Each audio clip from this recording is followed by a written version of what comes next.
Welcome to Bunnyfish Crafts. I'm your host Heather, known as Bunnyfish on Revelry, Plurk, Instagram, and YouTube. Today is Tuesday, the 3rd of September 2013, and this is episode 42, Kick It. Grab some sticks and string and come sit with me. So today is kind of on the cool side, which is nice. It's only supposed to get up to 77 degrees, which a few months ago would have been crazy hot for me, but since we've been doing 80s and even some 90s recently, 77 sounds awesome. And in celebration of having cooler weather, I pulled out my favorite pair of pants. They are Kicks, and this is the opening of the leg. And you can see that it's that wide all the way up. I mean, it's small around the waist so that it fits well around the hips. They're my favorite pants.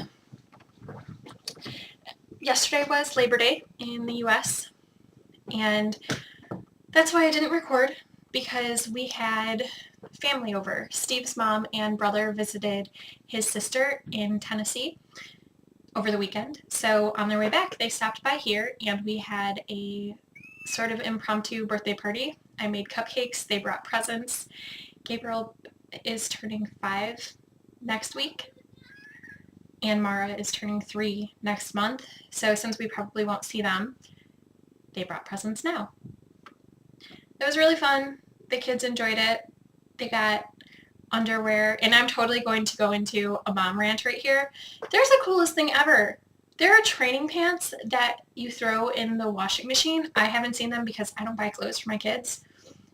And they're just like, Mara got some, and they're just like normal big girl underwear, but a little bit thicker around the crotch area, so it catches potty, which is awesome. Makes so much more sense than pull-ups, because pull-ups will wick away the moisture a little bit.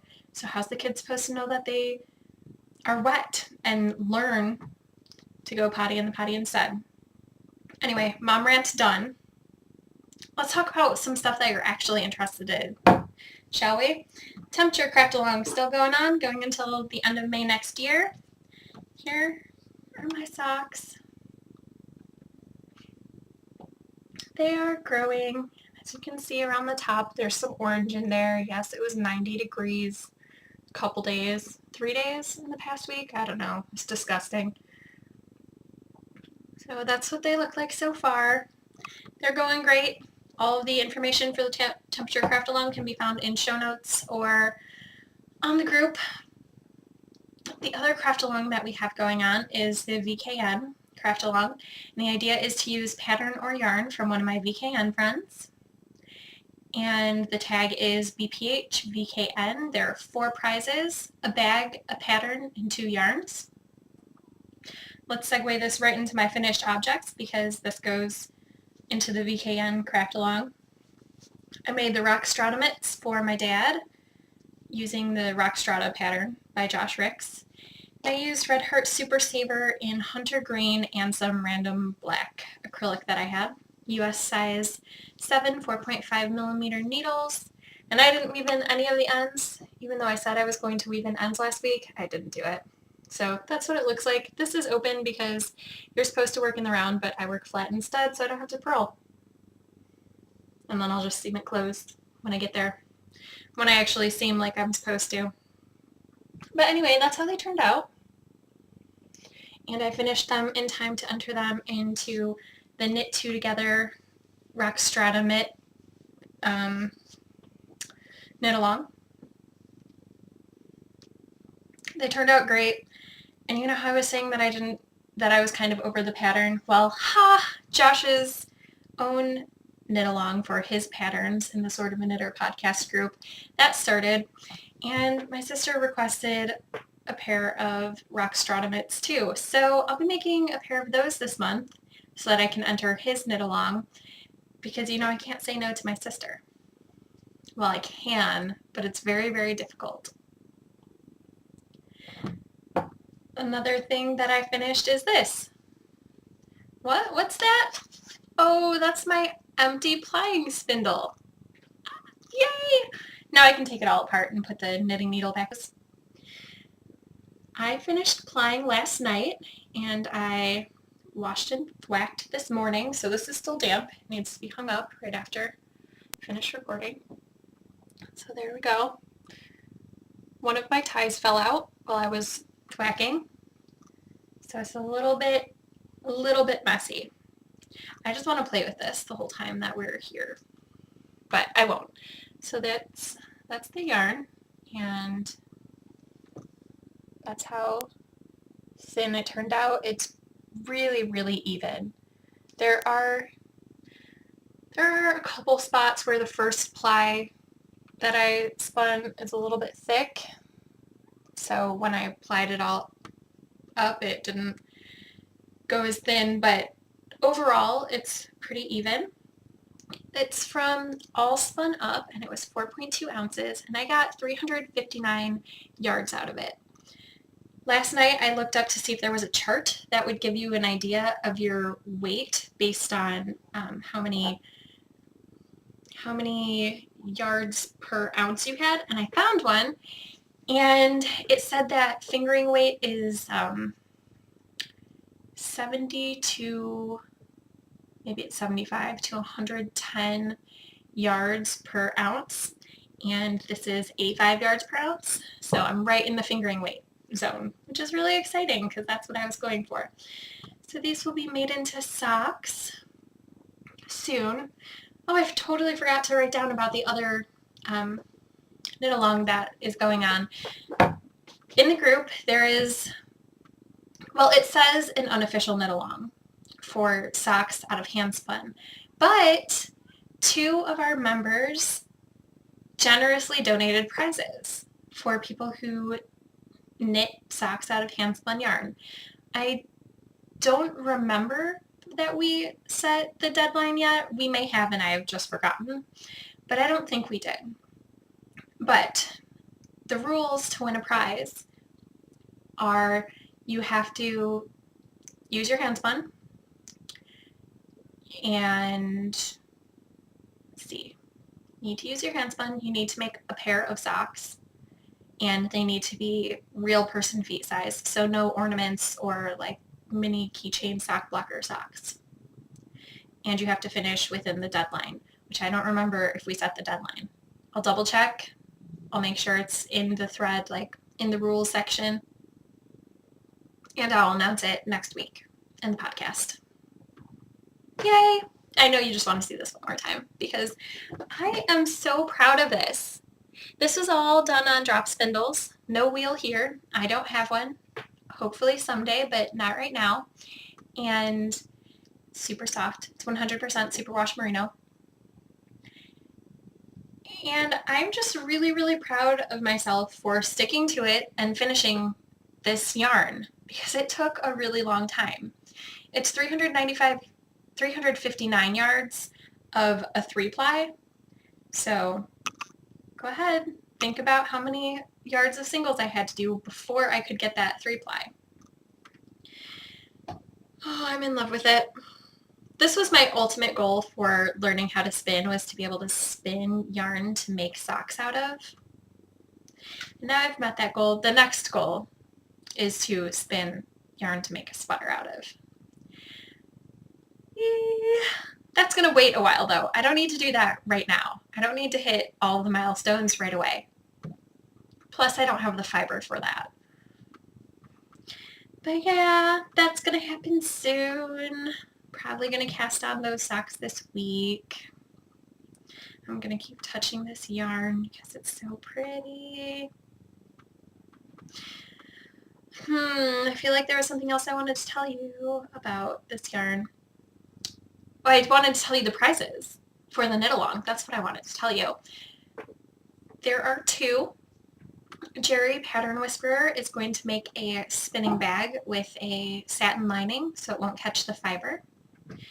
So that's really exciting. And Jenna from 716 Knit is donating some dyed silk hankies. Really cool. And something that's exciting for me personally, other than I spun yarn to knit socks, which is amazing, and I'm going to knit those socks soon, which is also amazing, I am eligible to win the prizes. Yay! If you are not going to spin fiber to make socks, but you are going to spin, I would still totally love you for coming in to chatter in the group about your spinning. I love to see spinning progress. I loved that so much about Tour de Fleece. It kept me going for spinning, and I still have projects that I want to spin, but sometimes I need a little motivation, a little inspiration, if you will. So please come chatter in the thread. Come look at the beautiful things that people are spinning. Just gorgeous. There are new spinners joining in and veteran spinners joining in. So come join. It's really, really fun. Let's talk about what I've been working on. The wedding ring quilt. Ta-da! I finished all of the awkward crossy type pieces. I don't know, they're not really awkward, they're just awkward to try to show you because my fingers aren't long enough to pull out all the points at once. So I finished all of those and I started making the next piece, which is this white eye. And I've decided that instead of doing all of the pieces, finishing all the pieces, and then doing all of the piecing together, I'm going to attach as I go from this point on. So I have 3 eyes done. The third one needs the border, and the purple parts need borders. So I'm going to border those, do the third piece, and then once I get 4 all together, I'm going to put them around the white cross piece. So now it's going to be piecing. So you'll be able to see big progress next week because it will go from these 2 to hopefully a big piece of something to look at. This is the wedding ring quilt on the Coats & Clark website, free download. I'm using Karen 1 pound in this, this lilac color. That's this light purple, white, and this is lavender blue, this darker purple color, which you use to make the octagons for the corners. They go right here. Ugh. Yeah, like that. Only better, because they'll be attached. I'm using a US size I or 9 hook, which is 5.5 millimeters. It's not a bad pattern. It's just the same thing over and over again, so I'm not particularly enjoying it. Also, it's not for me, and it's not for someone I'm really close to. It's for Steve's aunt. Steve is my boyfriend, and I have met this aunt several times. I see her when we see them for holidays, but that's the extent of our interaction. I'm happy to make her this Afghan. I just don't have a really personal connection with her, if you know what I mean.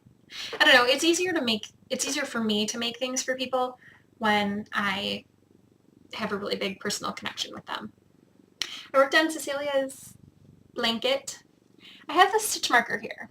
Is this where I was last week? Back here? Like, had I done all of this? I can't remember if that was how far I was or not, because there's that stitch marker there. I don't know.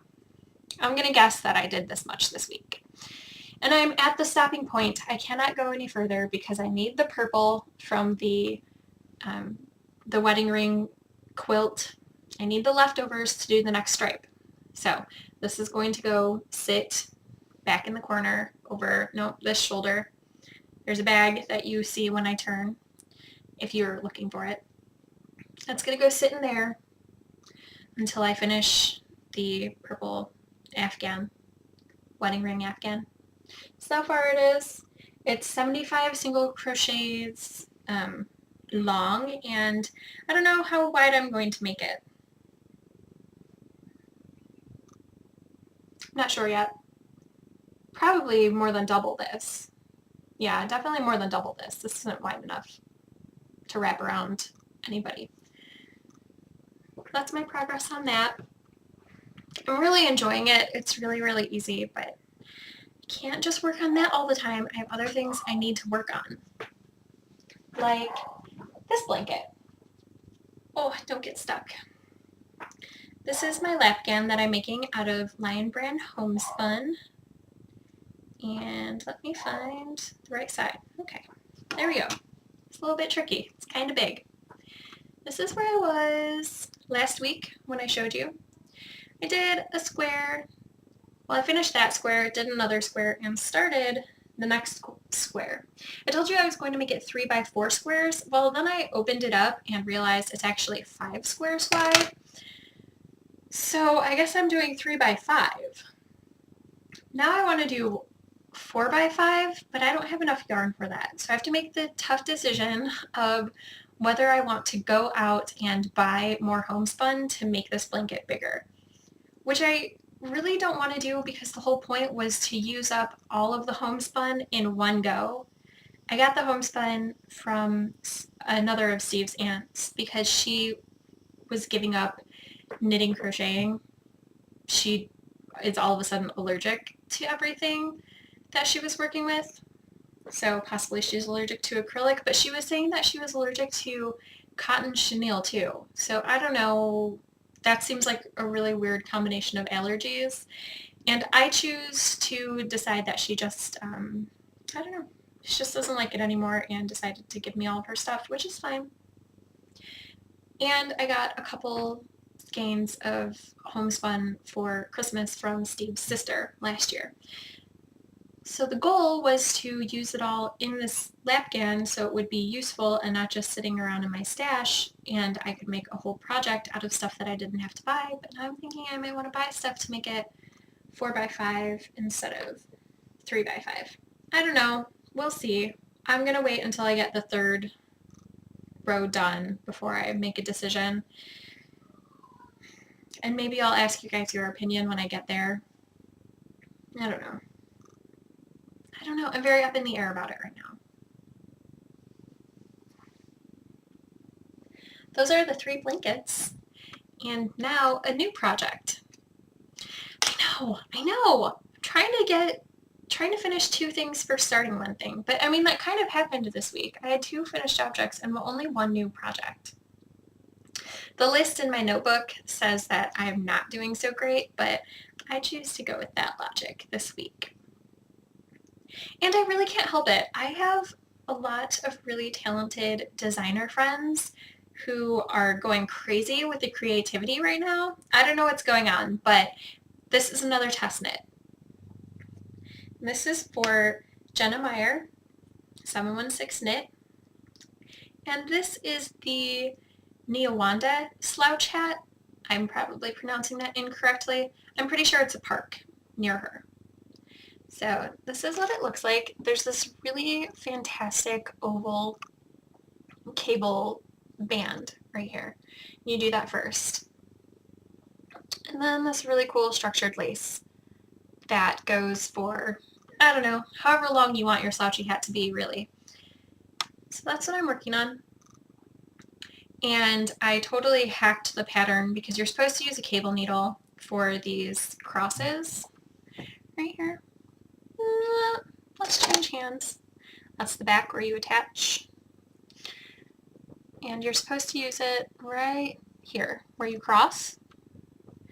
I hacked the pattern so that I didn't have to use a cable needle because I don't use cable needles. I think I have one somewhere, but I don't like to use them. So I did the first 3 repeats of the ovals, and it took me a while because once I got to that part, I had to grab out a DPN to use as my cable needle, and your stitches do acrobatics, seriously. So I was up one night not sleeping because that's what I've been doing lately, and I was thinking, can I possibly do that without a cable needle? So then I started deconstructing and drawing pictures in my head because I'm a visual thinker, which is why I pause sometimes when I'm trying to think of words, because I see the word, but not the word spelled out. I see the meaning of the word. Anyway, I figured out how to do it without a cable needle and did it. The rest of the brim flew by. I told Jenna about it in a VKN. I told everybody in the VKN about it, and I think everybody who was in the chat at that time was working on the hat, and did it, and now everybody else is flying by without cable needles because none of us use cable needles if we don't have to. I'm not saying there's anything wrong with using a cable needle. If that's what you like and that's your style, more power to you. You do you. That's awesome. I don't like using them. It's just another thing for me to have to try to touch, and I do a lot of my knitting with my kids right around me, so I prefer not to have extra tools if I don't need to. Anyway, I suppose I should tell you about what I'm using to make this. I have this Queensland bamboo cotton, which, why do they always put the price right over the name when there's this whole big blank space where they could put the price sticker and not ruin my ability to tell you what I'm working with? This is Queensland cotton and cotton bamboo cotton. It's 70% bamboo viscose, 30% cotton, 50 grams, 165 yards. And I don't see a color. It's color 17. It's this really pretty purple color. I received 2 skeins of it from someone at my knitting group. She was going through her stash and she has decided that she only wants to use worsted weight acrylic to make blankets because she is a professor at college. She doesn't want to do fiddly socks or anything. So this is, on Ravelry it comes up as a DK, like it's listed as a DK, but this is working up like a fingering. So I don't know what that's all about. She decided to give it to me, get rid of it, and I traded her some of my worsted weight acrylic. It was a win-win. And I didn't know what I was going to do with it. I've had this for over a year. And then Jenna said, blah, blah, blah, hat. And someone said, oh, can I do that in fingering? Like test it in fingering? And she said, yeah. And I was like, hey, I can test it in fingering too. And I pulled out this bamboo cotton because that's an excellent slouch hat material, right? So yeah, here we go.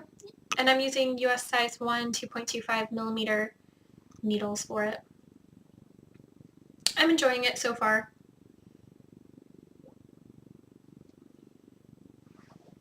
It'll be good when it's done. My sock yarn blanket got a lot of love this week. Yeah, let's go.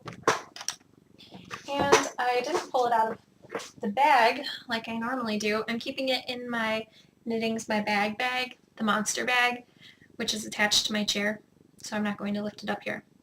But normally I pull it out first before I start recording. Anyway, here are the squares that I did. ZK yarn still.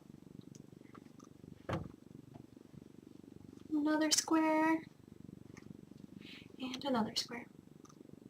That's 8 squares because the big squares count as 4.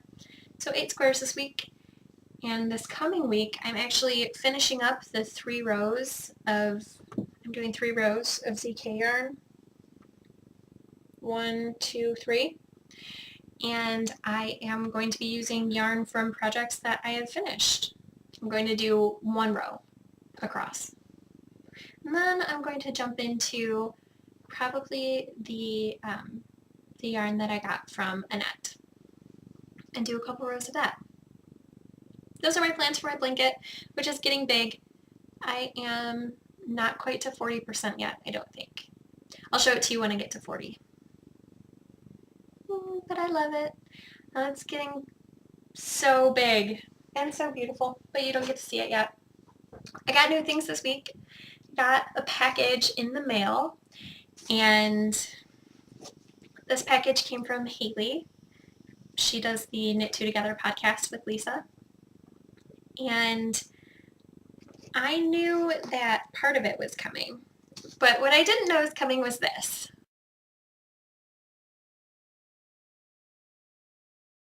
That big blob is Vesper sock yarn. She's not sure how it got so messed up, just that it did. It's in the Hellfire colorway, and I've never used Vesper before. So she sent me the ball of blah because I'm pretty sure the way it happened was that she was talking to VKN about how it was a big blob and she didn't want to untangle it, and I was like, oh, send it to me, I'll untangle it. Joking. But she took it seriously, which is fine, because now I have Vesper yarn to use, and it's actually in the perfect color. These are the little balls that I got. There were cuts in the yarn as I was going. And she actually sent me this earlier this year, right after ZK. She sent it to me. I am going to make mitts for my mom, and she is a really big Red Wings fan. And their colors are red and white and black, and this is red and gray and black, which is perfect. That's what I'm making for my mom for Christmas. Will be that Vesper. And what I knew was coming was this 4 ounces of Hippie Penguin Superwash BFL, the Club Color 2013 Carnival Bears. So now I have 2 of these braids. So now I could make something big when I spin this fiber. And that's gorgeous. We traded this for the blue Nooch fiber that I spun, the 100% Peruvian wool that I left as a single. That's our trade.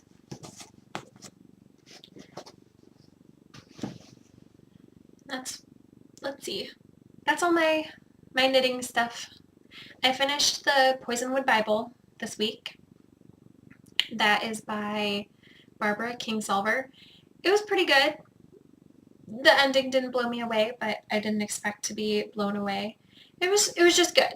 It was a worthwhile read if you have been thinking about reading it. I know that there were some people who were talking about wanting to read it. Definitely do. Definitely worth your time, even if it takes you a while like it took me. But I finished that, and now I don't know what I want to read. So my list this week are 3 books that I am thinking about reading, and I would love you to chime in and possibly tell me which one you think I should read next, because I do talk about these books on the podcast, and I don't mind having your input on what you'd like to hear about next. I'll eventually read all of them, but I kind of want to know what you think I should read next. So, book number 1 is Motherhood in Bondage, and it is voices that gave rise to the Planned Parenthood movement. I started reading this a long time ago, pre-Gabriel, sometime in college, and it's pretty good, but it's all letters. So far, it's been all letters, and some of them are really short. Each break is a new letter. Some of them are long. They are written with the same bad grammar. They're just transcribed with the same bad grammar that they were written in. I don't know why I put this book down. I'm not sure. Probably because it is kind of sad and heart-wrenching. These women seeking means to control their own childbearing. I'm 15, I don't want to have a child. I'm 13, I don't want to have a child with my husband yet. I'm too young. I've had 7 children. How do I save myself? And this was first published in 1928. So it's kind of sad, but I do remember enjoying what I was reading. The second book is Vampire Academy by Rochelle Mead. I don't know, young adult vampire book. I don't really know what it's about. I saw it on my sister's bookshelf, I think. Or maybe she was getting rid of it some other way, and I was like, hey, that looks good. Amanda, how did I get this? And am I supposed to give it back to you? Let me know. I will after I read it, which I don't know when I'm reading it, because I don't know if I'm going to read that next. And then Julie and Julia. I saw the movie, but I think that books are usually better than movies. Oh, my daughter drew all over the back cover. I can't leave anything. I can't even leave things in locked rooms where she can't get to them. anyway, the idea is that Julie Powell planned to cook every one of the 524 recipes in Julia Child's Mastering the Art of French Cooking in 1 year, and she kept a blog about it. And this is the story of that. So what do you think I should read? Because I'm really open to any of those three. Those were the first three that jumped out at me when I went over to my bookshelf. This bookshelf has mostly crafting things, but there is a shelf of books to read or books that I've read, and half of it is books to read that I want to read most immediately, more immediately than the books that are downstairs, if that makes any sense. So I went over to the shelf, pulled off these three, and now I'd like to know what you would like to hear me blabble on about for a few minutes at the end of the podcast. And that's all I've got for you this week. So I hope you made something fantastic with your sticks and string. I didn't pick up a single project this whole time. And I will see you next week. Bye!